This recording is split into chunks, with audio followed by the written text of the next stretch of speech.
नमस्कार। आइए सबसे पहले बात करते हैं कनिष्ठा उंगली के बारे में। कनिष्ठा उंगली बिल्कुल सूर्य की उंगली के साथ में मिलकर के चली है। इस प्रकार की उंगली जब आज व्यक्ति की होती है तो व्यक्ति के अंदर ज्ञान की कोई भी कमी नहीं, बुद्धि की कोई भी कमी नहीं, भाषा शैली की कोई भी कमी नहीं। व्यापार करे, नौकरी करे, उसके अंदर पूरी समझ उसको होती है कि किसका समय पर क्या सही निर्णय लेना है और उस निर्णय को लेकर के जीवन में तरक्की प्राप्त करने के लिए सबसे बेहतरीन उंगलियों में अगर कोई उंगली करनी जाती है कनिष्ठा की लंबाई की, तो जो वो उंगली आपके पास है उसकी गिनती गिनी जाती है। इस पर थोड़ी बहुत यहाँ पर जैसे ये हल्का सा स्क्रैचेज आ रहा है तो ये बहुत ऐसा है जो महीने 6 महीने के लिए आया चला गया, तो ये थोड़ा कह सकते हैं कि व्यापार में थोड़ा सा संतुलन रखें, किसी से गरमाई के साथ ना बोलें। अब बात करते हैं यहाँ पर सूर्य की उंगली की। सूर्य की उंगली यश मान सम्मान प्राप्त करने के लिए जो उंगली व्यक्ति को चाहिए वो सूर्य की उंगली आपके पास है। इस पर किसी प्रकार का कोई दाग नहीं, किसी भी प्रकार का यहाँ पर देखने में अगर देखता हूँ तो कोई स्पॉट नहीं, कोई क्रॉस नहीं। कुल मिलाकर के उंगली बताती है कि आपका जिस क्षेत्र में चलते हैं वहाँ आपका मान है, सम्मान है। कोई काम आप ऐसा नहीं किए हैं जिसकी वजह से आपके जीवन में बदनामी का दाग यहाँ पर वर्तमान में नज़र नहीं आ रहा। अब बात करता हूँ ये बीच के गैप की। शनि की उंगली और सूर्य की उंगली के बीच का जब गैप हो जाता है तो ऐसा व्यक्ति चाहकर भी अपने माता पिता की बुढ़ापे में उनकी सेवा नहीं कर पाता। जब मैं सेवा की बात करता हूँ, मैं सेवा की बात हाथ पैर से करता हूँ, भोजन खिलाने से करता हूँ, तो यहाँ कुल मिलाकर पैसे से नहीं करता, तो वो व्यक्ति किसी न किसी कारणवश से नहीं कर पाता है। साथ ही साथ अगर भाई बहन हैं तो उनसे संबंध जो व्यक्ति है अपनी तरफ से सही रखता है, लेकिन उसको उनसे सपोर्ट सही नहीं मिलती है। अब बात करता हूँ यहाँ पर आपके सीधा आपका एक सवाल भी है ये कि हमारे भाई लोगों से हमारा सहयोग प्राप्त हो सकता है। नहीं, आप उनका सहयोग हमेशा करते रहेंगे, उनके पास कारण कुछ भी हो लेकिन उनका सहयोग आपको नहीं मिल पाएगा। अब आइए बात करते हैं यहाँ पर शनि की उंगली की। शनि की उंगली अगर बात करते हैं तो स्वास्थ्य के लिए और अच्छे धन के लिए जानी जाती है। कहीं से कहीं तक आपके धन डूबने के योग इस उंगली पर वर्तमान में इंगित नहीं है, यानी कोई पैसा नहीं डूबेगा और साथ ही साथ किसी को दे देंगे तो वो लौट के भी आ जाएगा। साथ ही साथ अगर मैं देखता हूँ तो अभी स्वास्थ्य खराबी का भी संकेत यहाँ पर कहीं मौजूद नहीं है। इसके बाद बात करता हूँ मैं आपकी बृहस्पति की उंगली की। बृहस्पति की उंगली जानी जाती है संतान सुख के लिए, पत्नी से सुख के लिए, ईश्वर की आस्था के लिए। शनि की उंगली के साथ मिली हुई है, ईश्वर को मानते हैं, उसकी कृपा को मानते हैं, पितृ दोष नहीं है। कुल मिलाकर के यदि देखता हूँ तो पत्नी का सहयोग भी है और साथ ही साथ संतान का सुख सहयोग भी है। बुध पर्वत की बात कर लेते हैं। बुध का पर्वत जाना जाता है संतान सुख और धन के आगमनों के लिए। अगर मैं बुध का पर्वत आपका लेता हूँ तो इस पर वो 3-4 रेखाएं खड़ी हो गई जो जरूर किसी भी हाथ के अंदर होनी चाहिए। यदि ये 4 रेखाएं हाथ के अंदर हैं तो निरंतर रूप से व्यक्ति के पास धन का आगमन आता रहता है। साथ ही साथ उसके जीवन में संतान का सुख सहयोग भी अवश्य उसे प्राप्त होता है। इसके बाद बात करूँगा मैं यहाँ पर सीधा आपके सूर्य के पर्वत की। सूर्य का पर्वत है और जहाँ खड़ी हुई रेखाएं भी हैं और समानांतर रेखा भी है, तो ये इस प्रकार को इंगित करती हैं कि व्यक्ति प्राइवेट गवर्नमेंट के सेक्टरों में कहीं भी अगर प्रयास करे तो उसको वहाँ से लाभ मिलेगा, उन कार्य क्षेत्रों से नौकरी का लाभ मिलेगा। इस प्रकार का संकेत भी यहाँ पर सूर्य पर्वत पर है। बहुत ऊंचे दर्जे का जो पद की बात है वो यहाँ नज़र नहीं आता, लेकिन पद प्राप्ति होती है। आइए बात करते हैं आपके बाद यहाँ सीधा शनि के पर्व की। हल्का सा शनि पर्व दबा हुआ है, यानी कुल मिलाकर के जो धन के आगमन हैं उन आगमनों से आपका जो खर्चा है वो इन्वेस्टमेंट की तरफ भी जाते काफ़ी चला जाता है, जिससे धन रूपी संग्रह आप नहीं कर पाते हैं। बस इतना पर समझिए, लेकिन धन के आगमन जीवन भर मिलते रहेंगे। इसके बाद बात करूँगा मैं यहाँ पर सीधा आपके पर्वत की, जिसको बोलते हैं बृहस्पति का पर्व।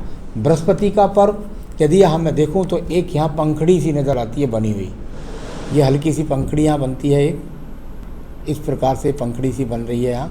तो जब इस प्रकार के कमल रूपी पंखड़ी नज़र आने लगे हाथ के अंदर तो व्यक्ति के जीवन के अंदर पत्नी भी होती है, संतान का सुख भी होता है, उसका मकान भी होता है।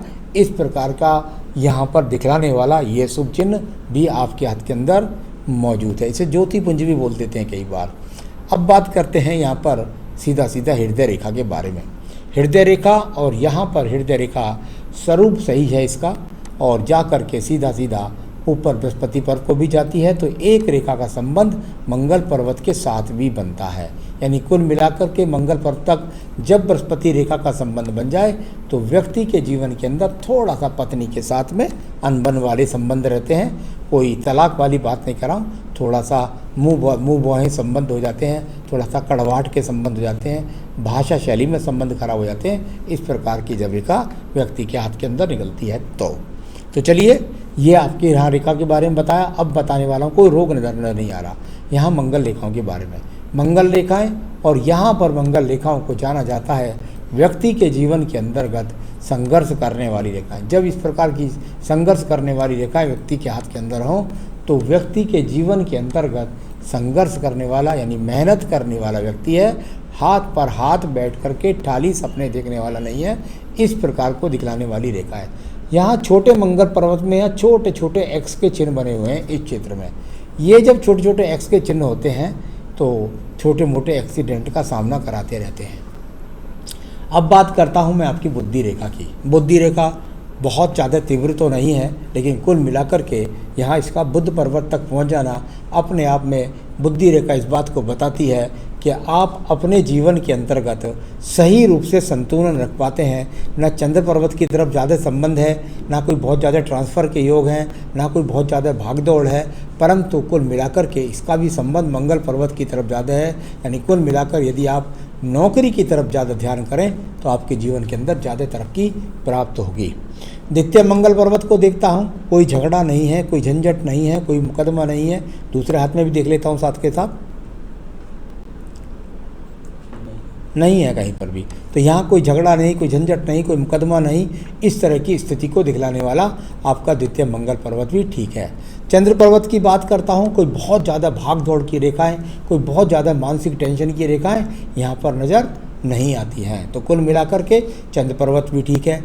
यहाँ से कोई रेखा का संबंध विदेश यात्रा को अभी नहीं बन रहा है, किसी विदेश यात्रा के योग नहीं बन रहे हैं। इसके बाद शुक्र पर्वत से निकल करके आपकी भाग्य रेखा का संबंध बनता है। यहाँ आपकी भाग्य रेखा का संबंध बनता है थोड़ा सा चंद्र पर्वत से, यानी कह सकते हैं आपका भाग्य जो बनेगा वो घर से दूर स्थित जाकर के स्थानों से जुड़ करके आपका भाग्य बनेगा। साथ ही साथ आपकी भाग्य रेखा यहाँ से निकलती है तो व्यक्ति ऐसे जीवन में बहुत उम्र तक यानी लगभग 30 वर्ष की आयु तक, 30 से 32 तक अपने माता पिता के अनुकूल ही चलता है और उनके हाथ में अपना धन देता है और उनके अनुसार ही अपना काम कार्य प्रगति करता है। तो ये भाग्य रेखा बहुत अच्छी है जो 60 वर्ष तक कहीं भी नहीं टूट रही। यानी जो काम आप आज कर रहे हैं उसे ही आप जीवन भर करते रहिएगा। इसके बाद बात करते हैं आपके शुक्र पर्व की। बहुत चौड़ा शुक्र पर्व है आपका। जब इस तरह का चौड़ा शुक्र पर्व होता है तो व्यक्ति की आयु बहुत लंबी होती है। साथ ही साथ कुल मिलाकर के व्यक्ति अपने जीवन में कुछ ना कुछ पैतृक संपत्ति भी पा जाता है। इस प्रकार को दिखलाने वाला ये आपका शुक्र पर्वत है। संसाधन के मामले में देखता हूँ तो ईश्वर कृपा से जो सामान्य संसाधन व्यक्ति के पास होते हैं वो आपके हाथ के अंदर मौजूद है। यहाँ पर बहुत छोटी छोटी शुक्र पर्वत पर ये संतान रेखाएं बनी हैं। ऐसी स्थितियों में देखा है कि कई बार पत्नियों को गर्भ भी कई गिरते हैं और साथ ही साथ संतान का सुख सहयोग पत्नी के हाथ से ज़्यादा देखने में आता है। आइए बात करता हूँ मैं आपकी आयु रेखा के बारे में। आयु रेखा जैसे मैंने कहा शुक्र पर्वत जितना चौड़ा उतनी व्यक्ति की ज़्यादा लंबी आयु, यानी कुल मिलाकर 90 वर्ष तक की आयु आपके हाथ से भी नज़र आती है। चलिए, ये आपका सब हाथ की रेखाओं के बारे में हो गया। अब मैं आपको बताता हूँ कि आपके सवालों के जवाब। हमारे भविष्य नसीब में घर मकान गाड़ी है कि नहीं, और यदि है तो कितनी उम्र में सब हासिल होगी।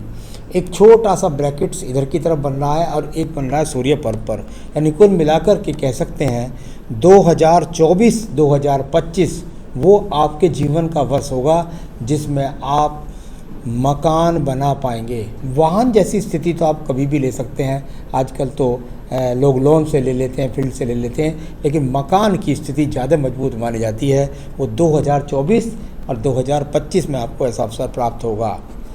मेरे भविष्य में हेल्थ कैसा रहेगी, एक्सीडेंट वगैरह तो नहीं। प्रथम मंगल पर्वत पर छोटे से मंगल की रेखा मिली थी। ऐसे इंसिडेंट आपके पास पहले भी हुए होंगे, थोड़ा वो ज़रूर एक्सीडेंट जैसे, और आगे भी छोटे मोटे एक्सीडेंट के संयोग लगते हैं। कोई बहुत बड़े ऐसे एक्सीडेंट नहीं है जो आपको किसी प्रकार का मार्केस दे देगा। तो थोड़ा सा ध्यान रखें सड़क को पार करते वक्त में। मेरे औलाद मेरे प्रति भविष्य में कैसी रहेगी? सर, आपको संतान सुख जो है ना वो देखा जाता है। क्या आपके हाथ के अंदर संतान सुख है? हाँ। क्या आपकी संतान आपका सहयोग करेगी? हाँ। तो आपकी संतान सहयोग भी करेगी आपका। हमारे भाइयों से संबंध मैंने बताया, आप उनके लिए खड़े रहेंगे, आपसे उनको सहयोग मिलने की संभावना कम है। मुझे पत्नी का सहयोग पूरा मिल सकता है कि नहीं मिल सकता? आपकी पत्नी का सहयोग, और आपकी पत्नी भी एक है और पत्नी का सहयोग भी है आपके पास। आपके हाथ से मंगल रेखा निकल करके थोड़ी हृदय रेखा को काट रही है, तो कृपया करके अपने दिमाग पर थोड़ा सा क्रोध पर या मानसिकता पर आप काबू रखें। पत्नी आपकी एक ही रहनी है और वो आपको सहयोग भी करेगी और जीवन भर करेगी। कितने वर्ष तक जिंदा रहूँगा, मैंने आपकी उम्र बताई दी आपको। तो आपके सारे सभी सवालों का जवाब मैंने दिया, सभी हाथ की रेखाओं को बताया, सभी पर्वतों को बताया। कुछ सवाल उठा करके मैंने यहाँ पर रख लिए हैं आपके जन्म कुंडली में, वहाँ मैं आपको उपाय भी बताऊँगा और आपके बाकी सवालों का जवाब भी दूँगा। नमस्कार।